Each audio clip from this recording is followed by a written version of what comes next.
நம்முடைய கர்த்தரும் இரட்சகருமாக இயேசு கிறிஸ்துவின் இனிய நாமத்தினாலே உங்கள் யாவரையும் வாழ்த்துகிறேன். இன்றைய நாளில் ஒரு எதிர்ச்சொல் பார்க்கலாங்க. அந்தரங்கம் எதிர்ச்சொல், வெளியரங்கம். இங்கிலீஷில் இன் சீக்ரெட் ஆப்போசிட் ஓப்பன்னஸ். அந்தரங்கம் ஒருவரின் தனிப்பட்ட வாழ்க்கையில் இருக்கிற ரகசியங்கள், உணர்வுகள், விவரங்கள், துரோகங்கள், பகைகள், கசப்புகள் யாருக்குமே தெரியக்கூடாது, உள்ளேயே வச்சுக்கணும்னு நிறைய பேர் என்ன பண்ணுவாங்க, உள்ளே மனசுக்குள்ளார மறைச்சி வச்சுப்பாங்க. அதுதான் அந்தரங்கம் சொல்லப்படுது. வேதத்தில் பார்த்திங்கன்னா அந்தரங்க காரியங்கள் நல்லதும் இருக்குது, கெட்டதும் இருக்குது. இப்போ நல்ல காரியங்கள் அப்படின்னு பார்த்திங்கன்னா மத்தேயு 6ஆம் அதிகாரத்தில் தான தர்மம் செய்வது பற்றி இப்போ வாசிக்கிறோம். 3-4வது வசனத்தில் வாசிச்சிங்கன்னா, தானம் தர்மம் செய்யும் பொழுது வலது கை கொடுப்பது இடது கைக்கு தெரியக்கூடாதுன்னு சொல்லி வேதத்தில் வாசிக்கிறோம். அடுத்தது பார்த்திங்கன்னா மத்தேயு 6ஆம் அதிகாரம் 6வது வசனத்தில் நம்ம ஜெபிக்கிற ஜெபம், நம்ம அரைக்கதவை பூட்டி அந்தரங்கத்தில் இருக்கிற பிதாவை நோக்கி நம்ம ஜெபிக்கணும்னு சொல்லி வேதத்தில் வாசிக்கிறோங்க. மத்தேயு 6ஆம் அதிகாரம் 17வது வசனத்தில் உபவாசிப்பது பார்த்திங்கன்னா முகவாடலாக இருக்கக்கூடாது, நான் உபவாசிக்கிறேன்னு சொல்லி எல்லாத்துட்டையும் தம்பட்டு அடிக்கக்கூடாது, அந்தரங்கத்தில் இருக்கிற பிதாவை நோக்கி நம்ம ஜெபிக்கிறவர்களாக உபவாசிக்கிறவர்களாக இருக்கணும்னு சொல்லி வேதத்தில் வாசிக்கிறோம். அடுத்தது பார்த்திங்கன்னா அந்தரங்கமான காரியங்கள் அப்படின்னு சொல்லி வேதத்தில் வாசிக்கிறோம். அதாவது 2 கொரிந்தியர் 4ஆம் அதிகாரம் 2வது வசனத்தில் வெட்கக்கேடான அந்தரங்க காரியங்கள்.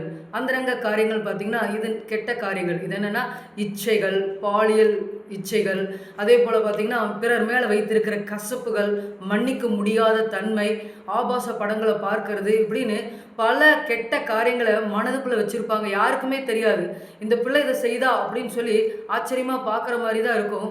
அந்தரங்கத்தில் இந்த பாவங்களை செய்கிற பிள்ளைகள் எத்தனையோ பேர் இருக்கிறாங்க, மனிதர்கள் இருக்கிறாங்க. இந்த அந்தரங்கமான காரியத்தை தான் வேதம் சொல்லுகிறது. பிரசங்கி 12ஆம் அதிகாரம் 14வது வசனத்தில் கர்த்தர் நியாயத்தில் கொண்டு வருவார்னு சொல்லி வேதத்தில் வாசிக்கிறோங்க. அப்போ நம்ம நல்ல காரியங்களை செய்யணும், கெட்ட அந்தரங்க காரியங்களை விட்டு விலகணும். இதுதான் அந்தரங்கம். அடுத்தது அந்தரங்கத்துக்கு ஆப்போசிட்டில் என்னன்னு பார்த்தோங்க, வெளியரங்கம். வெளியரங்கம் அப்படின்னா வெளிப்படைத்தன்மை, மறைமுகமாக பேசாமல் வெளிப்படையாக பேசுகிறது, அனைவருக்கும் தெரியணும் அப்படிங்கிறதுக்காக பேசுவாங்க. ஒரு சிலர் பார்த்திங்கன்னா படப்படன்னு பேசுவாங்க, மனதில் இருக்கிறது அப்படியே பட்டுன்னு சொல்லிடுவாங்க. இதுதான் வெளியரங்கம். வேதத்தில் கூட சில காரியங்கள் வெளியரங்கமாக இருக்குன்னு சொல்லி நம்ம பார்க்குறோம். முதலாவது மலை மேல் உள்ள பட்டணம். மத்திய 5ஆம் அதிகாரத்தில் வாசிக்கிறோம், நம்முடைய வாழ்க்கை பிறருக்கு சாட்சியுள்ள வாழ்க்கையாக இருக்கணும்.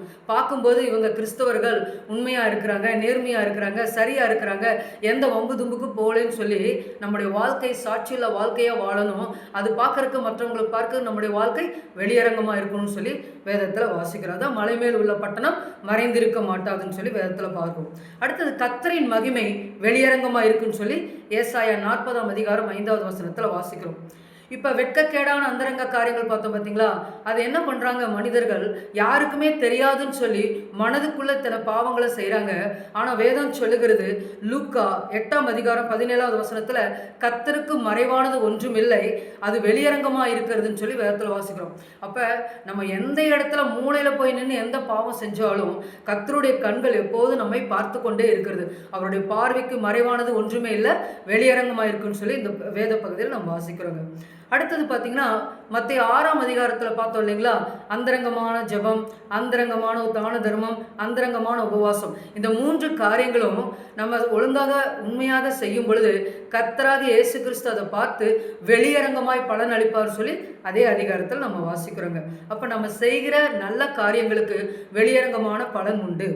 அடுத்தது இருதயத்தில் இருக்கிற யோசனைகள் பார்த்திங்கன்னா யாருக்கும் தெரியாதுன்னு நினைக்கிறோம், ஆனால் நம்முடைய மனசாட்சிக்கு முதலாவது தெரியுது. அடுத்து தேவனுக்கு முன்பாக அது மறைவாக இருக்கவில்லை, வெளியரங்கமாக இருக்குன்னு சொல்லி 2 கொரிந்தியரில் வாசிக்கிறோம். அப்போ நம்முடைய வாழ்க்கை எப்படிப்பட்டதாக இருக்குது?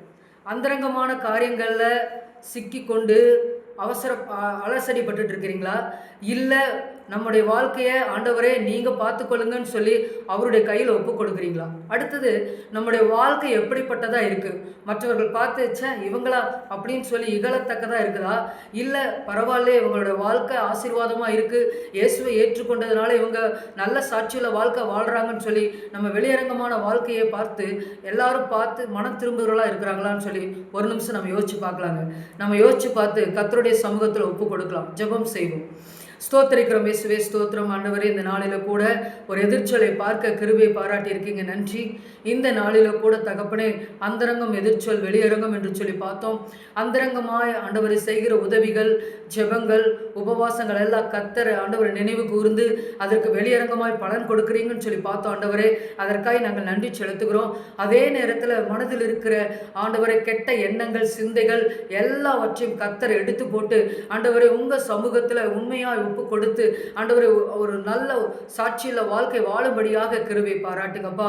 உங்கள் பார்வைக்கு மறைவானது ஒன்றுமில்லை என்று சொல்லி ஒவ்வொருவரும் உணர்ந்து தங்களுடைய பாவ வாழ்க்கை விட்டு வெளியேறி ஆண்டவரை உங்கள் நாமத்தை மகிமைப்படுத்தும்படியாக நற்சாட்சியுள்ளவர்களாய் வாழ கிருபை பாராட்டுங்க. தனிப்பட்ட வாழ்க்கையில் உண்மை முத்தமாய் ஒழுக்கமாய் வாழ உதவி செய்யுங்க. உங்கள் சமூகத்தில் ஒப்பு கொடுக்கிறோம். கர்த்தர் வேலையடைத்து ஒவ்வொரு குடும்பத்தை பாதுகாத்துக் கொள்ளுங்க. இயேசுவின் மூலம் ஜெபிக்கிறோம் எங்கள் ஜீவனில் நல்ல பிதாவே, ஆமீன். கர்த்தருடைய பார்வைக்கு மறைவானது ஒன்றுமில்லைங்க. நல்லா சமாதானமாய் வாழுங்க, சந்தோஷமாய் வாழுங்க, கர்த்தருடைய பார்வையில் உண்மையாய் வாழுங்க. கர்த்தர் தாமே உங்களை ஆசீர்வதிப்பாராக. ஆமீன்.